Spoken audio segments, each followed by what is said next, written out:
नमस्कार, मी मनोज भोयर मॅक्स महाराष्ट्रमध्ये आपल्या सर्वांचं स्वागत आहे। एसटी आणि एससी आरक्षणामध्ये क्रिमिनल लागू होणार का हा सर्वात मोठा प्रश्न सुप्रीम कोर्टाच्या निर्णयामुळे उपस्थित झालेला आहे। राज्यांना त्याचा अधिकार दिला असला तरी या सुप्रीम कोर्टाच्या निर्णयाला कुणाचा विरोधही असू शकतो। त्याचे महत्त्वाचे अंग कुठले, त्यातल्या वेगवेगळ्या महत्त्वाच्या बाबी कुठल्या आणि राज्य सरकारला असा निर्णय घ्यायचा असेल तर ते हा निर्णय कसा राबवतील, राज्यामध्ये अंमलबजावणी कशी करतील आणि त्यासाठी इम्पिरिकल डाटा गोळा करून एससी आणि एसटी आरक्षणामध्ये उपवर्गीकरण कसं करतील हे सर्वच महत्त्वाचे मुद्दे आहेत। आणि यासाठी आरक्षणाचे अभ्यासक बाळासाहेब मराठे, ज्येष्ठ पत्रकार सुभाष शिर्के आणि या चर्चेमध्ये नंतर ज्योती मेटे सुद्धा सहभागी होणार आहे। तर काही महत्त्वाच्या बाबी या निमित्तानं आपल्याला लक्षात घ्यायला पाहिजे की सुप्रीम कोर्टाचा हा जो काही निर्णय आहे की एससी एसटी मध्ये सामाजिक आणि आर्थिक सक्षम असणाऱ्या लोकांना आरक्षणाचा त्या टक्क्यामध्ये लाभ मिळू नये, त्यांना क्रिमिलेअरची अट लावावी जी ओबीसी आरक्षणामध्ये लागू केली जाते। कारण एसटी आणि एससी या दोन्ही प्रवर्गामध्ये अनेक पोट जाती आहेत ज्यांना आरक्षणाचा खऱ्या अर्थानं गरजूंना आणि वंचितांना लाभ मिळत नाही। सुप्रीम कोर्टाने काय मुद्दे उपस्थित केले, काय निरीक्षणं मांडली हे मी तुम्हाला वाचून दाखवतो, त्यानंतर आपण चर्चेला सुरुवात करू। घटनेतील अनुच्छेद 15 आणि 4 म्हणजे ब्रॅकेटमध्ये 4 आणि 16 ब्रॅकेटमध्ये 4 मधील विशेष तरतुदींचा हेतू लाभार्थी वर्गाला खरीखुरी समानता देणे हा आहे। मात्र या वर्गातील अंतर्गत मागासलेपण हा त्यामधील मोठा अडथळा आहे। वास्तविक समानता साध्य करण्यासाठी उपवर्गीकरण हे मोठं साधन आहे। अनुच्छेद 15 ब्रॅकेटमध्ये 4 अंतर्गत लाभार्थी वर्ग हा सामाजिक आणि शैक्षणिक दृष्ट्या मागास असणं आवश्यक आहे। ही संकल्पना एखाद्या वर्गाला सामाजिक मागासलेपणामुळे आलेलं शैक्षणिक मागासलेपण हे वास्तव अधोरेखित करते। त्याचप्रमाणे अनुच्छेद 16 ब्रॅकेटमध्ये 4 अंतर्गत लाभार्थी वर्ग हा सामाजिक दृष्ट्या मागास असणं आवश्यक आहे। तिसरा मुद्दा आहे लाभार्थी वर्गांचं योग्य प्रतिनिधित्व हे केवळ संख्येच्या आधारे न ठरवता प्रत्यक्ष परिणामकारकरित्या ठरवलं गेलं पाहिजे। चौथा मुद्दा आहे राज्यघटनेमध्ये अनुसूचित जातीची संज्ञा पुरवण्यात आलेली नाही। अनुच्छेद 366 ब्रॅकेटमध्ये 24 नुसार अनुच्छेद 341 मध्ये नमूद केलेल्या जाती किंवा समूह यांना अनुसूचित ठरवण्यात आलाय, मात्र त्या निश्चित करण्यासाठीचे निकष दोन्ही अनुच्छेदामध्ये नाही। या वर्गातील एखाद्या व्यक्तीने आरक्षणाचे लाभ मिळून शिपाई किंवा सफाई कर्मचाऱ्याची नोकरी मिळवली तरी ती व्यक्ती सामाजिक, आर्थिक आणि शैक्षणिक दृष्ट्या मागास वर्गातच गणली जाईल। त्याचवेळी अशाच प्रकारे आरक्षणाचे लाभ मिळून आयुष्यात उच्च स्तरावर गेलेली व्यक्ती सामाजिक, आर्थिक आणि शैक्षणिक दृष्ट्या मागास म्हणून गणली जाणार नाही। अशा व्यक्तींनी आरक्षणाचे लाभ सोडून द्यायला हवे असं न्यायमूर्ती भूषण गवई यांनी म्हटलेलं आहे। आरक्षण पहिल्या पिढीपुरतीच किंवा एका पिढीपुरतेच मर्यादित असायला हवे। कुटुंबातील एका पिढीने आरक्षणाचा लाभ घेऊन समाजातील वरचा स्तर गाठला असेल तर त्यांच्या दुसऱ्या पिढीला आरक्षणाचे लाभ देणे अतार्किक ठरेल, हे न्यायमूर्ती पंकज मिथल यांचं म्हणणं आहे। सर्वात आधी प्रतिक्रिया बाळासाहेब मराठे यांची। नमस्कार, कृपया दुरुस्ती करा, माझं नाव बाळासाहेब सराटे असं आहे। मी आता लगेचच दुरुस्त केलं। हा ओके। याच्यामध्ये आपण एक लक्षात घेतलं पाहिजे की आरक्षणाचं जे मूल तत्व आहे ते तत्व असं आहे की अनइक्वल्स कॅनॉट बी ट्रीटेड इक्वली। म्हणजे काय तर आरक्षण देत असताना जे मागे आहेत त्यांना पुढे असलेल्यांच्या बरोबरीने आपण एकत्र समजू शकत नाही आणि तशी काही समता आणता येणार नाही। आणि हेच तत्व 16/4 असू द्यात किंवा 15/4 असू द्यात, याच्या मागे आरक्षण देताना पॉझिटिव्ह डिस्क्रिमिनेशन जेव्हा करायचं असतं तेव्हा पुढे गेलेल्याला तिथेच ठेवून मागे असलेल्याला त्यांच्या बरोबर आणावं लागतं। पुढे गेलेला जर पुढे जात राहिला तर मागचे त्यांची बरोबरी कधीच करू शकत नाही। हे जसं 2 क्लासमध्ये लागू होतं, 2 कॅटेगरीमध्ये लागू होतं, तसंच त्या क्लासच्या अंतर्गत पण लागू होतं। आता या निर्णयाचे 3 भाग आहेत, ते 3 भाग सांगतो, मग आपण त्यातले एका भागाचं वर्णन समजून घेऊ। पहिला भाग काय आहे की सर्वोच्च न्यायालयाने या एससी मध्ये आणि एसटी मध्ये वर्गामध्ये वर्ग म्हणजे उपवर्ग तयार करायला परमिशन दिलेली आहे। याची आपण घटनात्मक बाजू बघूया. दुसरा भाग आहे की या एका वर्गामध्ये म्हणजे त्याच्यातही अनेक वर्ग आहे, जसा एक मातंग समाज आहे किंवा चांभार समाज आहे. हे दोन वेगळे वर्ग आहेत एससी कॅटेगरीमध्ये. त्या वर्गामध्ये कोण क्रिमिलेअर झालं ते कौटुंबिक पातळीवर ठरणार आहे. ते दुसऱ्या वर्गाशी त्याचा संबंध असणार नाही. असे जे क्रिमिलेअर आहे प्रत्येक वर्गाच्या अंतर्गत आहे. त्यांना वर्गाच्या बाहेर काढणं म्हणजे एससीच्या बाहेर काढणं हे क्रिमिलेअरचं प्रिन्सिपल आहे. तिसरा जो मुद्दा असं बोललं जातं जे फारसं खरं नाहीये ते म्हणजे राज्याला या निकालाने किती अधिकार दिलेले आहेत. आता पहिला आपण उपवर्गाचा विषय जर लक्षात घेतला तर हे खरं आहे की 1963 ला जेव्हा एम आर बालाजीचं जजमेंट आलं ते जजमेंट शैक्षणिक आरक्षणासंबंधीचं होतं. परंतु त्यांनी असं म्हटलं होतं की कॅटेगरीमध्ये कॅटेगरी करता येणार नाही. एकदा सामाजिक दृष्ट्या मागासलेला ठरला की तो मागासलेलाच असतो. त्यात कॅटेगरीमध्ये कॅटेगरी करता येणार नाही. परंतु 1972 ला जेव्हा युएसवी बलराम वर्सेस आंध्र प्रदेश हे जेव्हा जजमेंट आलं तेव्हा सुप्रीम कोर्टाने आंध्र प्रदेशच्या रिझर्वेशन मध्ये 4 कॅटेगरी मान्य केलेल्या आहेत.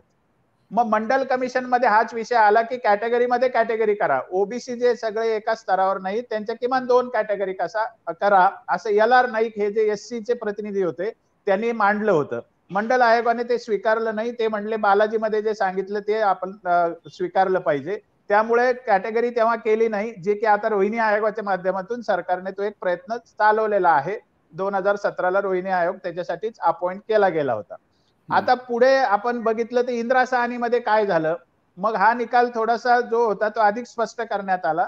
इंदिरा साहनी 16 नोव्हेंबर 92 ला जो निकाल आला त्यामध्ये त्यांनी सांगितलं की ओबीसी म्हणजे सोशली आणि एज्युकेशनली बॅकवर्ड क्लासेस जरी सगळे असले तरी त्याच्यामध्ये काही समान निकष लावून कॅटेगरीमध्ये कॅटेगरी करता येईल.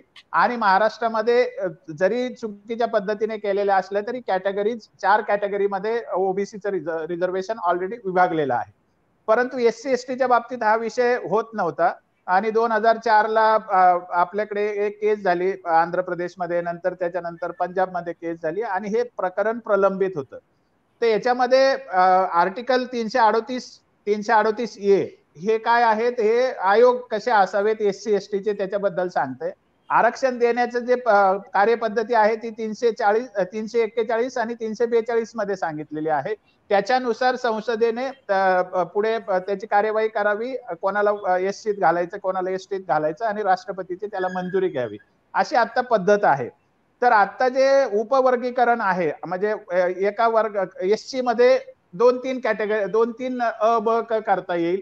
एसटी मध्ये पण अ ब क करता येईल किंवा अ आणि ब करता येईल किंवा अ ब क ड करता येईल. जसं मागासलेपणाचा स्तर आहे आणि आरक्षणाची गरज आहे आणि लोकसंख्येचं प्रमाण लक्षात घेऊन त्यांच्या आरक्षणाचं वाटणी त्याच्यामध्ये करता येऊ शकते. असं जे आता सुप्रीम कोर्टाने म्हटलेलं आहे ते 338 ए 341 342 याच्या विरुद्ध नाही. जरी बेला त्रिवेदी मॅडम म्हणाल्या की हे होमोजिनियस आहे एससी, असं प्रॅक्टिकली नाहीये. किंवा हे 4ही कलम जे आहेत ते असं म्हणत नाही की ते एससी होमोजिनियस आहे आणि त्यांची उपवर्गीकरण करू नये.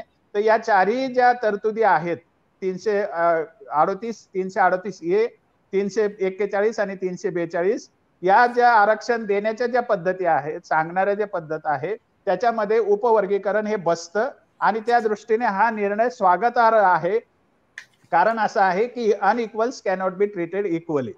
आता याच्यामध्ये आपण असं बघितलं की एससी मध्ये अ ब क ड करता येणार आहे. म्हणजे प्रत्येक घटक जो आहे ज्याला मातंग समाज एक क्लास मानला जाईल, चांभार समाज एक क्लास मानला जाईल किंवा मातंग आणि चांभार एक क्लास मानून त्यांना वेगळ्या कॅटेगरीत घातलं जाईल किंवा आणखी समजा आपल्याकडे नवबौद्ध आहेत त्यांची एक वेगळी कॅटेगरी करता येईल. हे क्लासचं क्लासिफिकेशन आहे. म्हणजे क्लासेस सेपरेट करून त्यांचं आरक्षण वाटण्यासाठी उपवर्ग होणार आहे. आता क्रिमिलेअर जेव्हा आपण म्हणतो तर हे एम नागराज नावाची एक केस झाली होती 2006 मध्ये आणि त्याच्यामध्ये आर्टिकल 16(4) ए प्रमोशन मधल्या आरक्षणाची ती केस होती. त्याच्यामध्ये गाईडलाईन देताना खरं तर क्रिमिलेअरचं सुतोवाच केलेलं होतं. परंतु ते राजकारण्याने त्याच्याकडे लक्ष दिलं नाही किंवा राजकारण होतं म्हणून ते केलेलं नव्हतं. परंतु आता अत्यंत स्पष्ट प्रमाणामध्ये एका लार्जर बेंचने हा निर्णय दिलेला. एका क्लासमध्ये सुद्धा काही घटक असा आहे की तो आता प्रगत झालेला आहे. आता त्याच्यामध्ये एससी असेल तर एससी मधले काही कुटुंब प्रगत झालेले आहेत. हे जे निकष आहेत ते सोशिओ इकॉनॉमिक आहेत, केवळ आर्थिक नाहीत. हे सोशिओ इकॉनॉमिक आहे. इंदिरा साहनीने पण शब्द सोशिओ इकॉनॉमिक सांगितलाय. सोशियली आणि इकॉनॉमिकली ऍडव्हान्स असतील त्यांना क्रिमिलेअर म्हणायचंय. तर विस्ताराने यावर चर्चा करणारच आहोत. आपले आणखी दुसरे चर्चेत सहभागी झालेले पाहुणे आहेत ज्येष्ठ पत्रकार सुभाष शिर्के. आरक्षणाचा मुद्दा राज्यात वेगवेगळ्या टप्प्यावरती तापत राहिला, त्याचे काय काय सामाजिक आणि आर्थिक परिणाम झाले या संदर्भातही त्यांची निरीक्षण आहेत, त्यांचा अभ्यास आहे. या सुप्रीम कोर्टाच्या निर्णयावर सुभाष तुमचं काय म्हणणं आहे, एक मुद्दा. आणि दुसरा, राज्यांना याचे सर्वतोपरी अधिकार दिले गेले आहेत, तर इम्पेरिकल डाटा गोळा करून असं उपवर्गीकरण करायला लागणार राज्याला. यात असं एक म्हटलं गेलं की राजकीय लाभ घेण्यासाठी यात काही गडबड सुद्धा राज्यातले सत्ताधारी करू शकतात, म्हणजे जो कोणी सत्तेवर असेल तो. नाही, मुळात याच्यामध्ये एक लक्षात आपण घेतलं पाहिजे की हा जो निकाल जो आलेला आहे त्याचं जे बेस आहे ते EV चिन्नास्वामी यांचं जे जजमेंट आहे 2004चं सुप्रीम कोर्टने दिलेलं, जे घटनापीठ सुप्रीम कोर्टाच्या घटनापीठाने दिलं होतं, त्याला 3 जजेसने म्हणजे मुळात पंजाब गव्हर्नमेंटच्या एका अपिलानंतर ही सगळी केस सुरू झाली. आणि पंजाब आणि आंध्र प्रदेश ना, पण पंजाब मुख्यतः पंजाब आहे. आणि त्याच्यामध्ये या 2004च्या जजमेंटला आव्हान देण्यात आलं. आणि हे आव्हान जे देण्यात आलं त्याच्यामध्ये फक्त एकच मुद्दा होता की 2004चं जे सुप्रीम कोर्टाचा जो निर्णय आहे घटनापीठाचा, तो घटना योग्य आहे की घटना बाह्य आहे. आता हे ठरवायचं होतं. त्याच्यामध्ये मग क्रिमी लेअरचा पण मुद्दा काही जजेसने घुसवला. काही एक जज आहे त्यांनी आरक्षणाची गरज काय असे काही मुद्दे याच्यामध्ये मांडले. पण याच्यामध्ये जो मूळ मुद्दा आहे की हे घटना बाह्य आहे की घटना योग्य आहे, त्याच्यामध्ये हे घटना बाह्य 2004चा घटनापीठाचा निर्णय या सुप्रीम कोर्टाच्या जजमेंटमुळे, जे चंद्रचूड यांच्या नेतृत्वाखाली जे जजमेंट आलं त्याच्यामध्ये आहे. त्यामुळं याच्यामध्ये जरी क्रिमी लेअरचा जरी उल्लेख BV गवई आणि बाकी त्या 4 जजेसने केला असला तरी पण तो ऍप्लिकेबल होण्याची शक्यता नाही, कारण त्याला चॅलेंजेस दिलं गेलं होतं. त्यामुळे आपण पहिल्यांदा हे लक्षात ठेवलं पाहिजे की SC ST ला क्रिमी लेअर लावण्याचा कुठलाही मुद्दा भविष्यात या जजमेंटमुळे तरी होणार नाही. त्यासाठी वेगळ्या प्रकारचं जजमेंट घ्यावं लागेल. दुसरं, याच्यामध्ये जो सगळ्यात महत्वाचा मुद्दा आहे की इम्पेरिकल डेटा हे कसं काय तुम्ही ठरवणार? कारण महाराष्ट्राने 3 वेळा इम्पेरिकल डेटा म्हणून जे काही दिलं होतं, सोपवलं होतं मराठा आरक्षणाच्या बाबतीत, ते पूर्णपणे सुप्रीम कोर्टाने खारिज केलं. मग याच्यामुळं जो मुळात इंडिया आघाडीची जी मागणी आहे, विरोधी पक्षांची जी मागणी आहे की इथं तुम्हाला जातीय जनगणना घ्यावी लागेल, जातवार जनगणना घ्यावी लागेल. 1936च्या नंतर आपल्याकडे जातवार जनगणना झालेली नाही. त्यामुळे कुठल्या जातीला किती लोकसंख्या आहे, त्यांची किती प्रगती झाली याचा काहीही आपल्याकडे आकडा नाही. त्यामुळे वाटतं तितकं सोपं नाहीये. पण याच्यामुळे काय होईल की आरक्षण रोखण्याचे जे काही प्रकार होतात ते प्रकार मात्र यावेळेला सुरू होतील असं मला वाटतं. मुळात याच्यामध्ये इम्पेरिकल डेटा हे करण्यासाठी जातवार जनगणना ही ताबडतोब झाली पाहिजे, जेणेकरून किती जात कुठे आहे, त्यांचं किती लोकसंख्या आहे हे कळेल. दुसरं, आपल्याकडे नॅशनल सॅम्पल सर्वे होतो आणि त्याच्यामुळे आर्थिक जे कुणाची काय क्षमता आहे जातवार हे कळतं. पण त्याच्यामध्ये फक्त SC आणि ST चा फक्त जातीचा उल्लेख असतो, बाकी ओबीसीचा नसतो. त्यामुळं या जातवार जनगणनेमध्ये आर्थिक किती त्यांची क्षमता आहे ही पण नोंद झाली पाहिजे, जेणेकरून इम्पेरिकल डेटा एकाच वेळेला एक रेफरन्स म्हणून उपयोगात येईल. आणि त्याच्यामुळं जे जातवार आता वेगवेगळ्या जाती मागणी करतायत आरक्षणाची, ती मागणी त्यांना रेटण्यासाठी, त्या जातींना रेटण्यासाठी एक सुलभ असा डेटा तिकडे उपलब्ध होईल, जो केंद्र सरकारने करण्याची गरज आहे. 2024 झालं पण अजूनही आपल्याकडे जी दर 10 वर्षांनंतर जी गणना होते, जनगणना होते, ती अजून झाली नाहीये. त्यामुळे हा एक चांगला मार्ग आहे की केंद्र सरकारने जो सेन्सस करायचा आहे त्याच्याबरोबर जातवार जनगणना पण झाली पाहिजे आणि त्याच्यामध्ये आर्थिक जी बाबी आहे त्या पण तपासल्या पाहिजेत. दुसरं असं, पण आता मुद्दा असा आहे की तुम्ही म्हणताय की सुप्रीम कोर्टाने हा निर्णय जरी दिला तरी त्याची अंमलबजावणी करणं फारच कठीण आहे. पण या सुप्रीम कोर्टाच्या निर्णयाचं तुम्ही स्वागत करता की त्याचा विरोध करताय? मी विरोध करतो. कारण असं आहे की याच्यामध्ये मुळात जे क्रिमिलेअर नावाचा जो प्रकार एका जजमेंटमुळे काही जजेसने पुढे आणला तोच मुळात चुकीचा आहे. कारण याच्यामध्ये एक जात ही सक्षम झाली हे आपण कसं मानायचं? मला सांगा की कोविडमध्ये ज्या वेळेला लोकांवरती संकट आलं आणि वैद्यकीय एवढा खर्च झाला की आकडेवारी अशी आहे की 25 कोटी लोक ही दारिद्र्य रेषेखाली गेली. मग ती कुठल्या जातीची होती याचा सर्वे झालाय का? त्याच्यामध्ये म्हणजे उच्च जाती पण असू शकतील, कनिष्ठ जाती पण असू शकतील, काही असू शकतील, पण त्याचा सर्वे झालाय का? सर्वे नाही झालेला आहे. त्यामुळे गरीब नक्की कोण झालं याचा जोपर्यंत सर्वे होत नाही तोपर्यंत आपण एका जातीला किती सक्षम जात आहे असं. याच्या मागे काय असेल आणखी म्हणजे एक छोटासा प्रश्न आहे की समाजामध्ये अशा पद्धतीनं चर्चा होत असते की एसटी आणि एससी यांना आता आरक्षण दिलंय आणि ते सुस्थितीत आले, सक्षम झाले आर्थिक दृष्ट्या, मग त्यांना आरक्षण देण्याची काय गरज आहे? मग एक साधारणतः ओपन कॅटेगरीतल्या लोकांचा सुद्धा एक रोष असतो की यांना सारखं सारखं यांना आरक्षणाचा फायदा मिळतो. पण आरक्षणाचा मूळ हेतू असा होता की आर्थिक सामाजिक समानता आणली जावी, सरकारी नोकऱ्यांमध्ये सुद्धा त्यांची सहभागिता वाढावी आणि ती वाढल्यानंतर त्यांचा स्तर हा वाढावा असा मूळ हेतू आरक्षणाच्या मागे आणि घटनेत पण आहे. आता असं असताना सुद्धा असा एक विचार म्हणजे हे झालं सुप्रीम कोर्टाचं, पण सामाजिक स्तरावर आपल्या समाजामध्ये वेगवेगळी चर्चा या संदर्भामध्ये सुरू असते की आपण जर तुम्ही सक्षम झाला आर्थिक दृष्ट्या तर मग तुम्ही स्वतःहून आरक्षण सोडलं गेलं पाहिजे. तर काही असा समाज एससी एसटी मधला असेल ना की जो आर्थिक दृष्ट्या सक्षम झालेला आहे तरी सुद्धा त्यांना आरक्षणाचा लाभ मिळवा अशी त्यांची अपेक्षा असते. पण ही अपेक्षा त्यांची चूक आहे की बरोबर? मला विचारलं का? नाही, सुभाष शिर्केंना. ओके. सुभाष, माझा आवाज येतोय?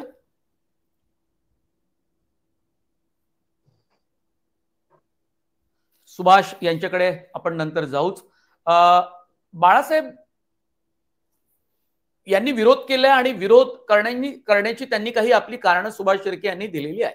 यावर काय म्हणणे आपलं? नाही, पहिल्यांदा जातीने जनगणनेवर आपण पहिल्याच एक समजून घेऊ की उपवर्गाचं तर मान्यता आहे, त्यांनी घटनाविरुद्ध काही केलेलं नाही, ते करता येतं उपवर्ग. राहिला प्रश्न आपण जातीनिहाय जनगणनेचा आणि एम्पिरिकल डेटाचा.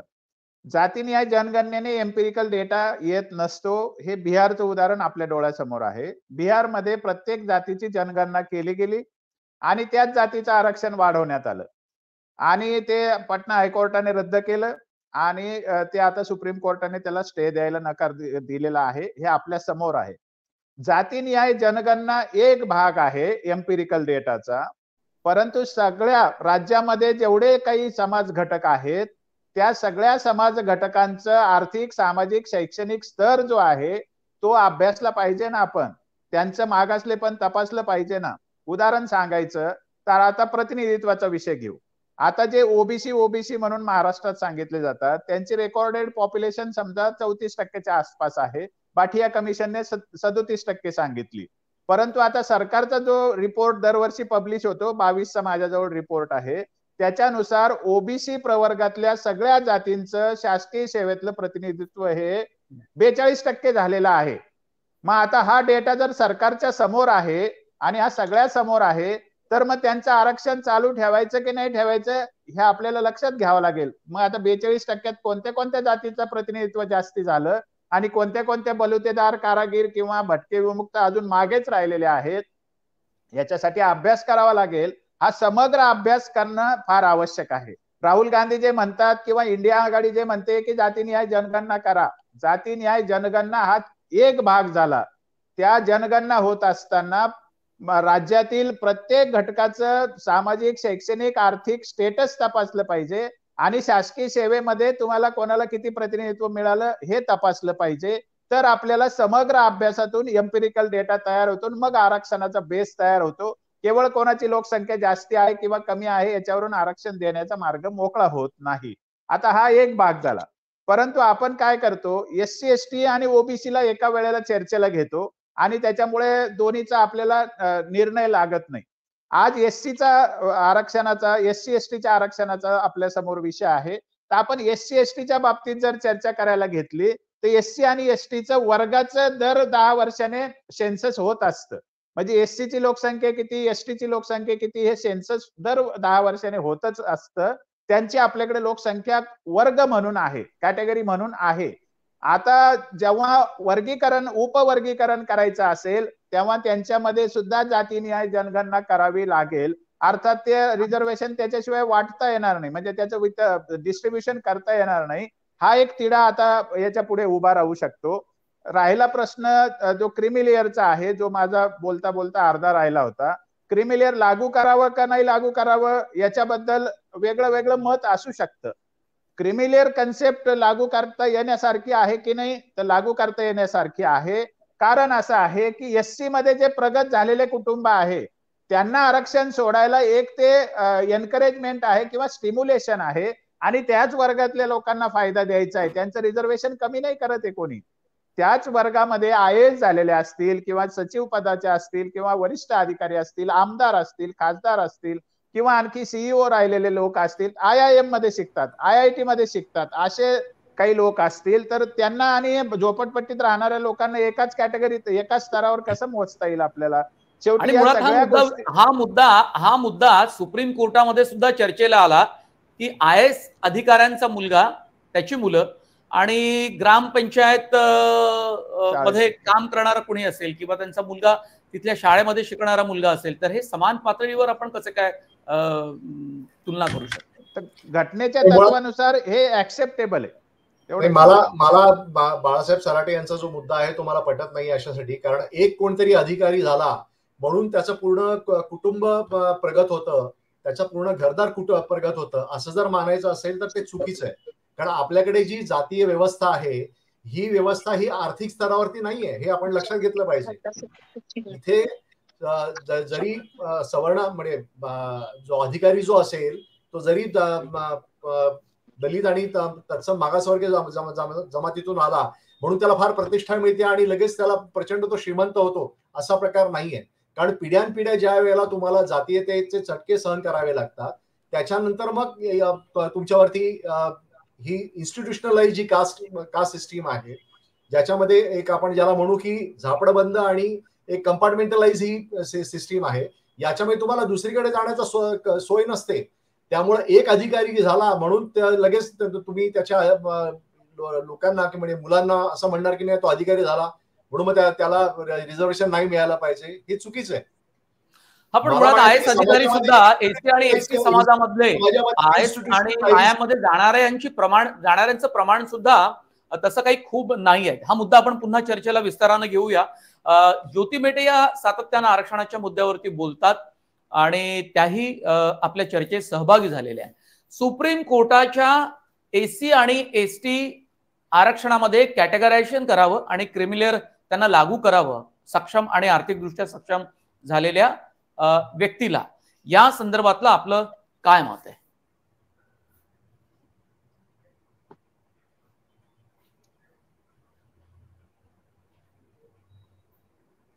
माझा आवाज आपल्यापर्यंत पोहोचतोय ज्योतिजी?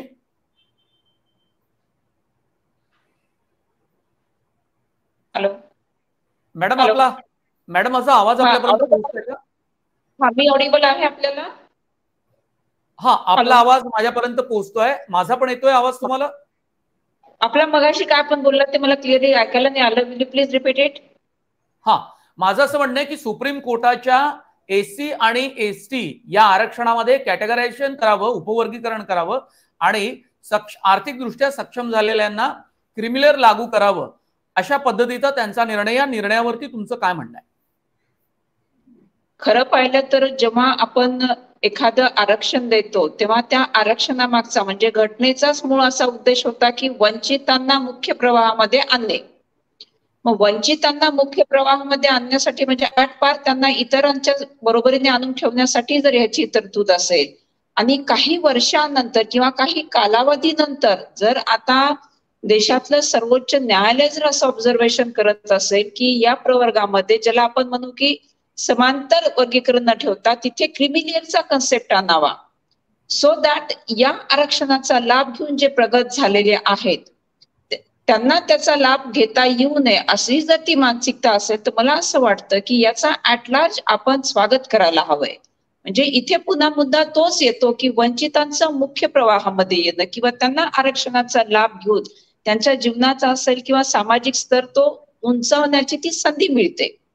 आणि ती जर मिळालेली असेल तर मग तिथे जर त्यांना आपल्याला हा जर कॅप लागू करता आला क्रीमी लेअरचा, तर तिथे इतर घटकांना जास्तीत जास्त लाभ मिळू शकतो. म्हणजे 10 आपण उदाहरणादाखल असं घेऊ की 10 व्यक्तींना त्याचा लाभ मिळत होता आणि 10 पैकी जर समजा त्यातले 3 जण क्रीमी लेअर म्हणजे त्यांचा आर्थिक आणि सामाजिक दर्जा उन्नत झालेला आहे, तर 3 जर बाजूला गेले तर उर्वरित 3 जे वंचित आहेत ते अधिकचे त्यात सामावू शकतील. याचा आपण ज्याला आपण म्हणू शकतो की ब्रॉड पर्स्पेक्टिव्ह मध्ये विचार केला पाहिजे.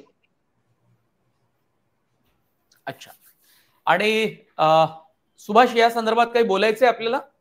नाही, मुख्य मुद्दा माझा तोच आहे की जसं आपण याच्यामध्ये बघितलं, कोविडमध्ये बघितलं की एक आपत्ती आली आणि 25 कोटी लोक दारिद्र्यरेषेखाली गेले. तर असा प्रकार कुणाच्याही बाबतीत होऊ शकतो. मग तुम्ही दरवर्षी क्रीमी लेअर चेक करणार आहात का? की तो माणूस एक अधिकाऱ्याला समजा तुम्ही अधिकाऱ्याच्या मुलाला IAS आहे तो म्हणून त्याला रिझर्वेशन नाकारलं, तो IAS अधिकारी एक्सपायर झाला, मग तुम्ही काय करणार आहात? त्याच्यानंतर त्याच्या मुलांना मिळणार आहे की नाही मिळणार आहे? म्हणजे थ्रेशोल्ड काय असणार आहे या सगळ्याचा? क्रीमी लेअर हे बोलायला सोपी गोष्ट आहे, पण क्रीमी लेअर ही मापण्यासाठी जो मापदंड आता सध्या अवेलेबल आहे तो पुरेसा नाही असं माझं मत आहे.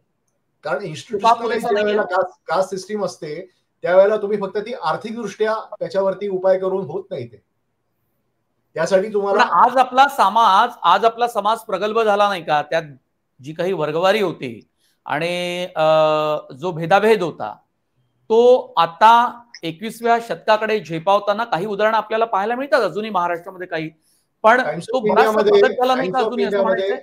टाइम्स ऑफ इंडियामध्ये मॅट्रिमोनियल मध्ये कास्ट नो बार असं किती ठिकाणी येत आहे? तुम्ही चेक केलंय का? अजूनही तिथं जातवार पोट जातवारच मागणी केली जाते. अशा वेळेला जात जी आहे ही आपल्याकडून जात नाही अजूनही.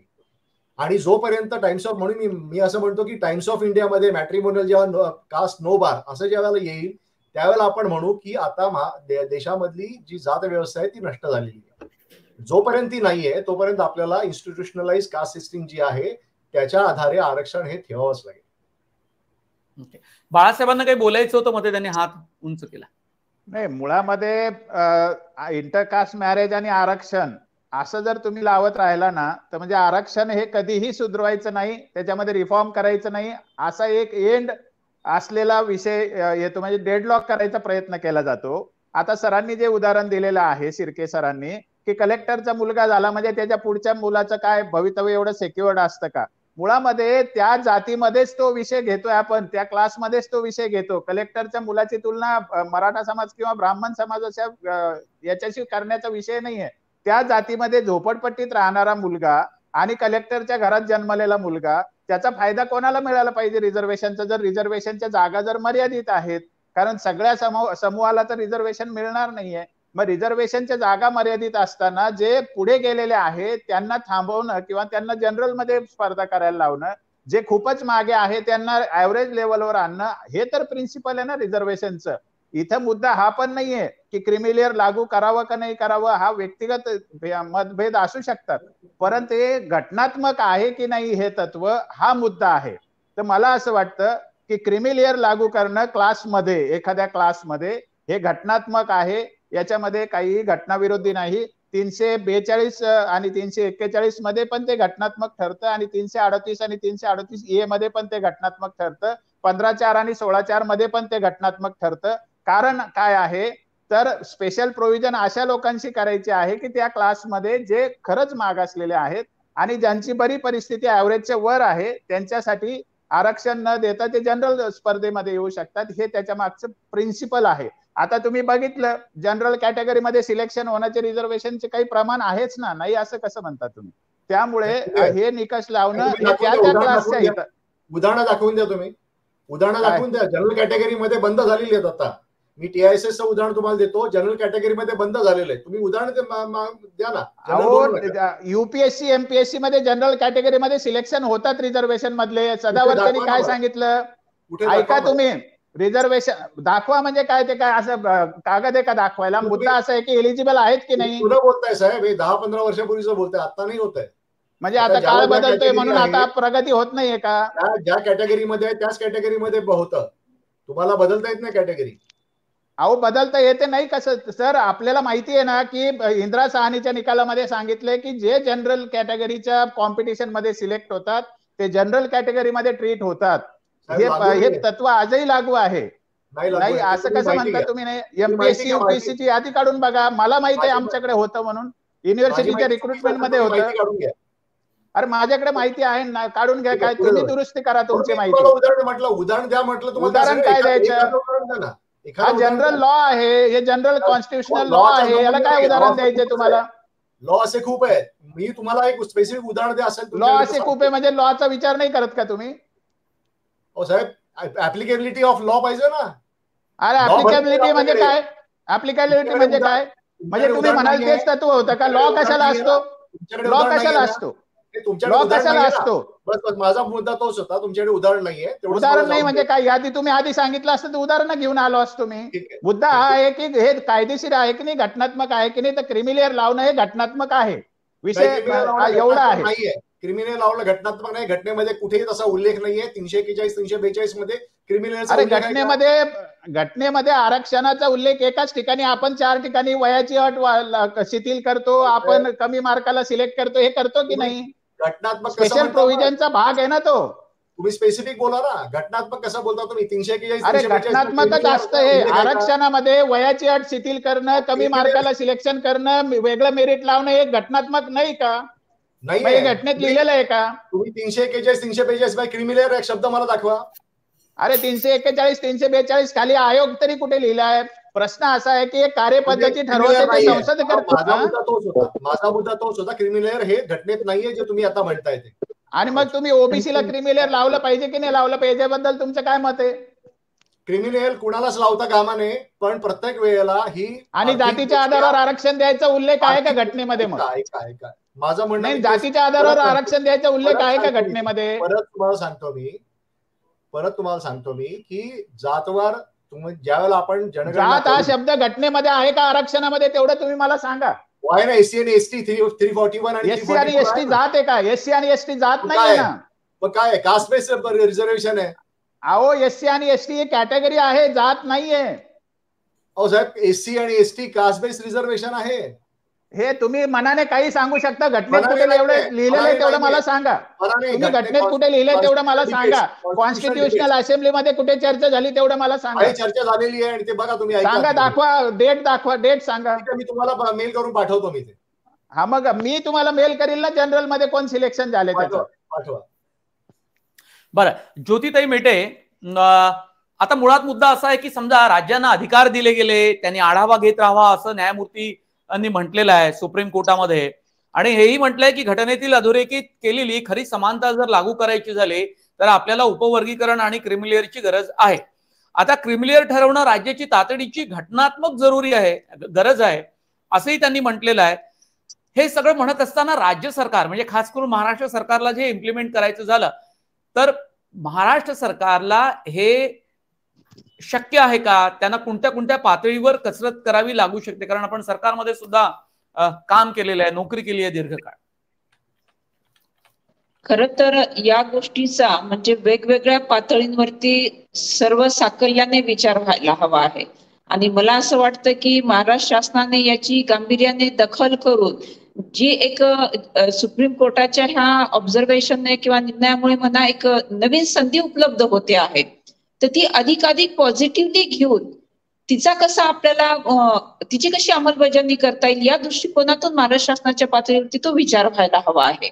आणि या गोष्टीकडे एक आव्हान किंवा संधी म्हणून जर पाहिलं तर त्याचा अधिकाधिक वंचितांना तो लाभ होणार आहे.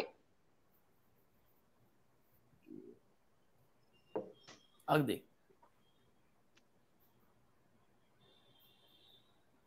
आपला आवाज येत नाहीये ज्योती मॅडम.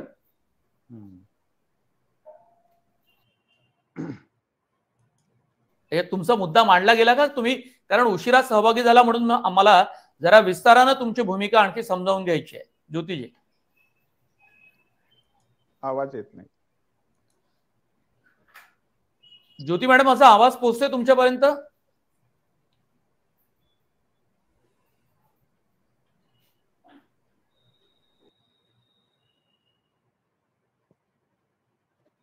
सुभाष, बाळासाहेब सराटे बोलत असताना वेगवेगळ्या मुद्द्यांवर तुम्ही आक्षेप सुद्धा घेतलेला आहे, पण मला एक समाजातली जी काही चर्चा सातत्यानं सुरू असते, अर्थात त्या चर्चेमागे आपले मुद्दे मांडण्यामागे एक विशिष्ट हेतू उच्चवर्णीयांचा असू शकतो, पण एससी आणि एसटी अनुसूचित जाती आणि जमातीमधले आर्थिक दृष्ट्या पिढ्यानपिढ्या सक्षम झालेला जो वर्ग आहे तो आरक्षणाचा आपला अधिकार सोडून का देत नाही, किंवा जर ते त्या वर्गात पोहोचले असतील तर आरक्षणापासून ते फारकत का घेत नाही, अशा प्रकारची चर्चा सुरू होते. कारण त्यांना असं वाटतं की या आरक्षणामुळे आमच्या मुलांना जास्त मार्क असून टक्के असून सुद्धा वेगवेगळ्या अभ्यासक्रमामध्ये प्रवेश घेता येत नाही, आमच्यावर अन्याय होतो.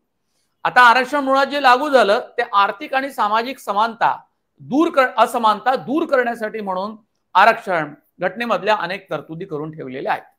आता जर पिढ्यानपिढ्या आर्थिक आणि सामाजिक शैक्षणिक दृष्ट्या जर सक्षम वर्ग असेल तर त्यांनी तर किमान आरक्षणाचे लाभ हे सोडून देऊन त्या समाजामध्ये जे आणखी काही वंचित घटक आहेत, मागास आहेत, त्यांना ते आर्थिक लाभ जास्तीत जास्त प्रमाणात मिळू द्यावे यासाठी प्रयत्न करायला पाहिजे, असा जो मुद्दा सारखा चर्चेत येतो त्याबद्दल आपलं काय म्हणणं आहे? मुख्यतः हा जो क्रिमिनलचा मुद्दा त्याच्यामुळे आला की त्याच्यामध्ये जे अधिकारी आहेत त्यांना त्यांची मुलांना कशाला रिझर्वेशन पाहिजे, किंवा जे श्रीमंत आहेत त्यातल्या लोकांना. मी आयएस म्हणतच नाही, आयएस किती लोक होतात सुभाष, आयएम मध्ये किती लोक जात असतील एससी आणि एसटी समाजातले, किंवा ओबीसी मधले पण आयएस किती बनत असतील. मुळात मुद्दा हा वेगळा लार्जर स्केलवरती मी हा मुद्दा मांडलाय. क्लासिक केस मी मराठा समाजाची घेतो. मराठा समाज हा आपल्याकडे जातीय दृष्ट्या सक्षम असलेला, राजकीय दृष्ट्या सक्षम असलेला होता, पण त्याला आज आरक्षण मागण्याची गरज का पडली? त्याला अशासाठी गरज पडली कारण जमीन आणि पूर्ण शेतीचा जो प्रॉब्लेम झाला त्याच्यामुळं मराठा समाजातला एक वर्ग असा आहे हा आर्थिकदृष्ट्या दुर्बल झाला, आणि आर्थिकदृष्ट्या दुर्बल झाल्यामुळेच त्याला आरक्षण मागण्याची गरज पडली. म्हणजे जो एक 20-25 वर्षापूर्वी कोणी कल्पना केली असती का की मराठा समाज हा रिझर्वेशन मागतोय म्हणून? नसती केली. म्हणजे त्यामुळं आपलं ही निरंतर चालणारी प्रक्रिया आहे. तुम्हाला म्हणजे हे मान्य आहे मला की तुम्हाला एकदा रिझर्वेशन मिळालं तर तुमच्या ते पूर्ण पिढ्यानपिढ्या ते राहील असं नाहीये, पण मुळात असं आहे की त्यासाठी तुम्हाला वारंवार तुम्हाला हे करावं लागेल, चाचण्या घ्याव्या लागतील, त्यासाठी तुम्हाला पाहण्या कराव्या लागतील, आणि त्याच्यानंतर ज्यांना रिझर्वेशनचा लाभ मिळालेला आहे त्यांना क्रिमिनल मध्ये ते आले, आणि त्याच्यानंतर त्यांना सोडून दिलं, त्यांनी पुन्हा दुसरे आले, पुन्हा त्यांच्यातले काही असतील ते पुन्हा येऊ शकतात रिझर्वेशनच्या चौकटीमध्ये. तर ही जी प्रोसेस आहे ही प्रोसेस आपल्याकडे केली जाणार आहे का? आपल्याकडे ती केली जाणार नाही. आपल्याकडे रिझर्वेशन संपवण्याची गोष्ट चालू आहे, आणि याला फक्त कनोटेशन्स हे फक्त नॅशनल लेवलचेच नाहीत, इंटरनॅशनल लेवलचे आहेत. मनोज, मी तुम्हाला एक सांगतो की जून 2023 मध्ये सुप्रीम कोर्टाने युनायटेड स्टेट्सच्या निर्णय दिला की जे हायर एज्युकेशन मध्ये ज्या अफर्मेटिव्ह ऍक्शन्स घेतल्या होत्या त्या नल अँड व्हॉइड त्यांनी ठरवल्या. एका निर्णयाने त्यांनी काढून टाकल्या सगळ्या त्या. त्याच्यामध्ये अमेरिकेमध्ये खूप शोभ उलटलेला आहे. तर ज्या वेळेला एखादा जो सुप्रीमिस्ट समाज असतो तो ज्या वेळेला तिथे त्याचं महत्व वाढतं त्या वेळेला ते जे असे दबलेले आणि समाजातले जे असे घटक असतात, नाहिरे घटक असतात, त्यांच्यावरती वर्चस्व गाजवण्याचा प्रकार होतो. आणि मला तर या सगळ्या प्रोसेसमध्ये तेच दिसत आहे. याच्यामध्ये या आरक्षणाच्या या मुद्द्याचा, या घटनेचा किंवा या निर्णयाचा एक आधार घेऊन आरक्षणच रद्द करण्याचा प्रकार याच्यापुढे होईल याच्याबद्दल माझ्या मनामध्ये खात्री आहे. आणि मराठा समाजाला जी आरक्षण देण्याची जी मागणी होतीये ती सुद्धा मागणीला याच्यामुळे छेद बसणार आहे. चला, तुमच्या निमित्तानं या सुप्रीम कोर्टाच्या निर्णयावर अत्यंत सांगोपांग चर्चा करता आली. काही मुद्दे एकमेकांचे तुम्ही खोडून भलेही काढले असले तरी या निर्णयावर वेगवेगळे मुद्दे काय चर्चेला येऊ शकतात याचं भान, याचं आकलन तरी किमान प्रेक्षकांना येऊ शकलं. टू द पॉइंट या माझ्या विशेष शो मध्ये मॅक्स महाराष्ट्राच्या ही चर्चा आपल्याला कशी वाटली आपण कमेंटमध्ये जरूर कळवा. आणि तुम्ही जर मॅक्स महाराष्ट्र हे डिजिटल न्यूज चॅनल सबस्क्राईब केलं नसेल तर ते अवश्य करा आणि नोटिफिकेशनसाठी बेल आयकॉनवर बटन दाबा. खूप खूप धन्यवाद ज्योती मेटे, सुभाष शिर्के आणि बाळासाहेब सराटे या तिन्ही मान्यवरांचं. थँक्यू.